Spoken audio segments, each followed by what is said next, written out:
ঢাকার এই ট্রাফিক আমাদের অনেক কিছু শেখায়। শুধু সময়ের অপচয় নয়, জ্বালানি ব্যবস্থার দুর্বলতাও প্রতিদিন চোখে পড়ে।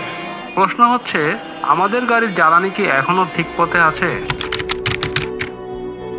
সিএনজি একসময় ছিল জনপ্রিয়, সাশ্রয়ী ও পরিবেশ বান্ধব, কিন্তু এখন স্টেশনে ঘন্টার পর ঘন্টা অপেক্ষা, গ্যাসের অভাব চালকদের কাছে যেন নতুন চ্যালেঞ্জ।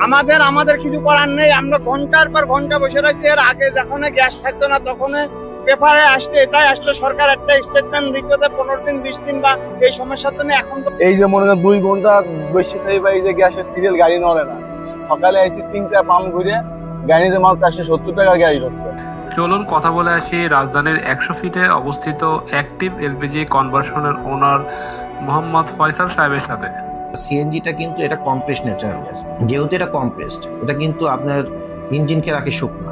যখন একটা ইঞ্জিন শুকনা জ্বালানি দিয়ে চলবে, ইঞ্জিনের প্রতিদিন বাই দিন, ডে বাই ডে ইঞ্জিনের কিন্তু ক্ষতি করতে থাকবে।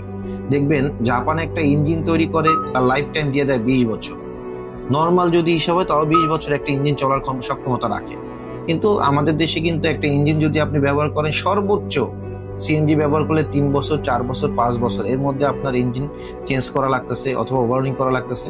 তার মেইন একটা কারণ হলো আপনার ফুয়েলটা কি ফুয়েল। যেহেতু আপনি এটা সিএনজি ফুয়েল, সিএনজির ক্ষেত্রে আপনার ইঞ্জিনগুলো খুব দ্রুতই ক্ষতিগ্রস্ত হয়। আপনি এই যে প্রতিদিন গ্যাস নেওয়ার জন্য যে পরিমাণ সময় আপনি ব্যয় করেন, সিএনজি কিন্তু আপনি একসঙ্গে চাইলে অনেক গ্যাস নিতে পারবেন না।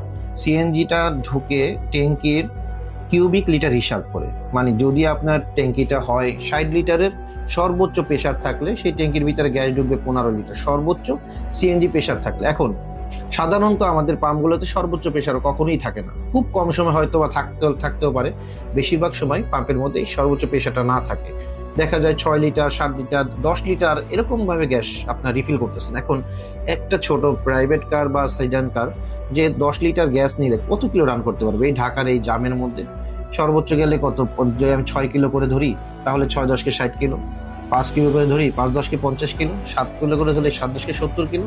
দেন আপনার কিন্তু এই 70 কিলো চালানোর পর আবার রিফিল করার জন্য আবার একটা টেনশন থাকে, যেখানে এখানে আপনার একটা সময়ের খুব বড় ধরনের ক্ষতি হয়ে গেল।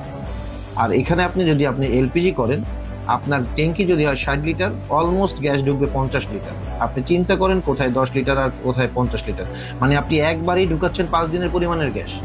5 দিনের পরিমাণের গ্যাস যদি একটা সিলিন্ডারে ঢুকে, তার মানে আপনার পুরো সপ্তাহ কাভারেজ করা সম্ভব।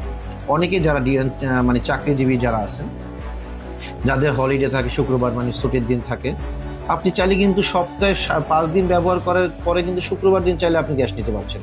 মানে আপনার গাড়ির গ্যাস নেওয়ার জন্য আমি মনে করি এটার জন্য 1 মিনিট সময় আপনার ওয়েস্টেজ হচ্ছে না। আপনার গ্যাসের যদি সুবিধার কথা আমি হিসাব করি, সিএনজি এবং এলপিজির কথা, তা হয়তো এলপিজির দাম আমাদের কেনা এখন বর্তমানে কিছু টাকা বেশি দামে কেনা হচ্ছে, কিন্তু আপনি যদি সবগুলো দিকে খেয়াল করেন, যেমন ইঞ্জিনের ক্ষতি, আপনার সময়ের ক্ষতি, আপনার লং টাইম, এই যে গাড়িটা বারবার পাম্পে যাচ্ছে আসতেছে, এই জায়গায় যে একটা ফুয়েল কস্টের খরচ, সবকিছু হিসাব করলে আমি অবশ্যই মনে করি এলপিজিতে লাভবান। ভবিষ্যতের জ্বালানি হতে হবে সহজলভ্য, নিরাপদ এবং পরিবেশ বান্ধব। এলপিজি সেদিকেই কিছুটা এগিয়ে আছে।